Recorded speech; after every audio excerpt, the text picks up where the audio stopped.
Okay, welcome to the kitchen, our induction cooktop and our range hood. So when we were designing this house, we designed the house to be as close to passive house as we could get it. One of the metrics is that the air tightness of the house shall be 0.6 air changes ACH 50. So that's air changes at a pressure of 50 pascals. We are right at 0.7, so we're right at that level, but basically, I think anything under probably 1.5 ACH 50 definitely needs to think about what's happening as far as pressure in the house.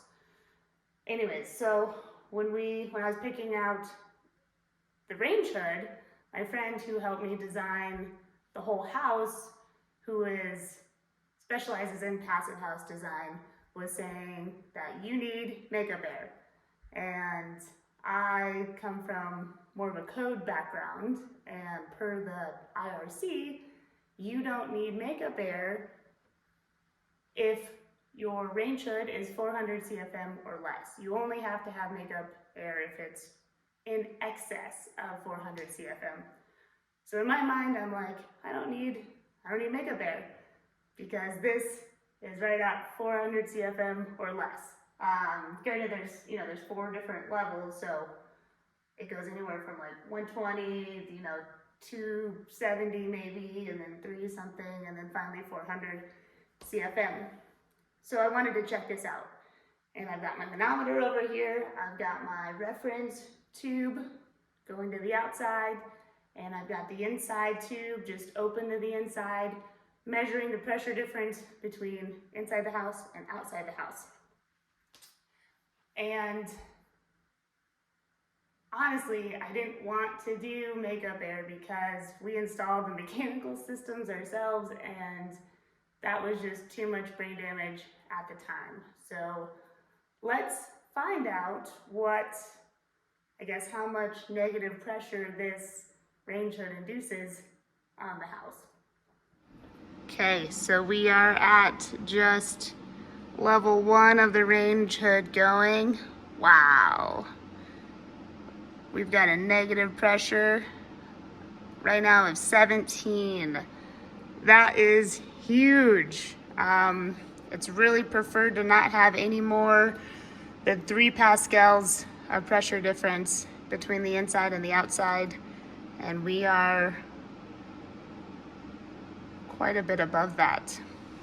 Oh man, now we're at level 4. We are at 400 CFM, about getting exhausted out of this house. Woo, negative 27.8. And that really, not only is the house under pressure right now, but this range hood probably isn't working as well as it should, because it doesn't have air, any makeup air to get our pollutants out of the house. Holy cow. So I almost forgot to mention why it's such a huge issue to have your house under negative pressure. In our scenario, yeah, the hood might not work as well as it needs to because we are all electric. There's no gas to this house. However, if you have gas in your house and you have open combustion appliances like your furnace or your water heater, maybe a fireplace, having a negative pressure on the house is so super dangerous and deadly. You're bringing in carbon monoxide and nitrogen dioxide, sulfur dioxide, particulates that can just really, really screw up your system and your lungs and the oxygen in your blood. So that is why we don't want any houses, basically, especially those with gas, under any negative pressure at all. So there you go. Thanks. Okay, so we're back on just level 1 on the hood because 4 is pretty noisy. So in my head, I'm like, okay, I don't want to duct makeup air. I'm gonna crack open our door. So this is our tilt turn door.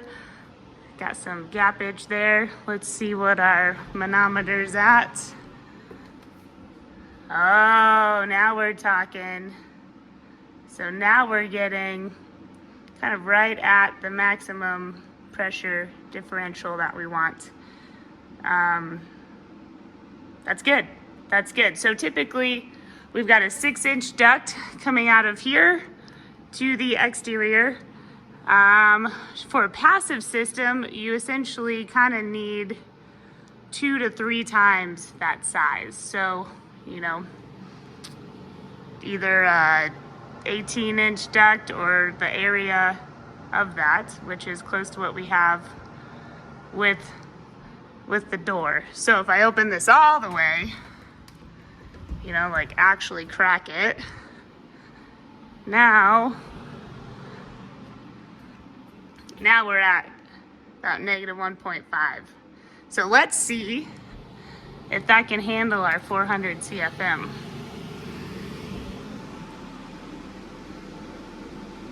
Yep, it's keeping it right about there.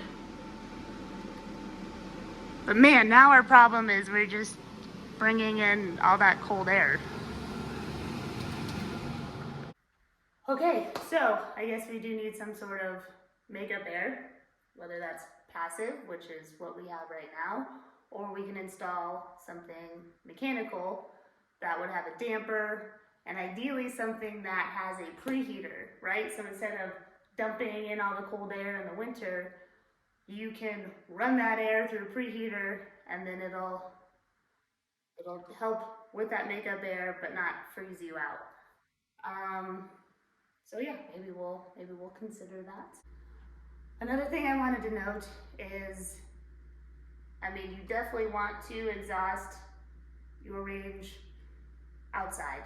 So getting all of these pollutants out of the house is very important.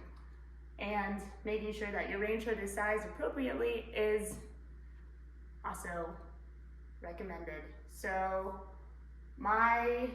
this range hood is a Z-Line 36-inch hood, and they basically are saying that for every 10,000 BTUs of output of your stovetop, you need 100 CFM.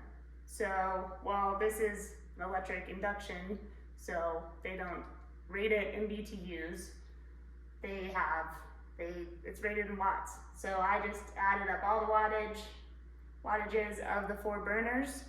I'm right about, and when I convert that to BTUs, I'm like 39,900 BTUs. So round it up to 40,000. I do need about 400 CFM to exhaust everything if I'm using all 4 burners, which is pretty rare. It's usually 1 or 2 at a time. And then another thing they recommend is making sure that your range hood is about 6 inches wider than your stovetop. So it's really capturing everything that it needs to, and that it covers completely the burners in the back and at least 50% of the burners in the front. That's gonna really make sure that all that stuff ends up outside.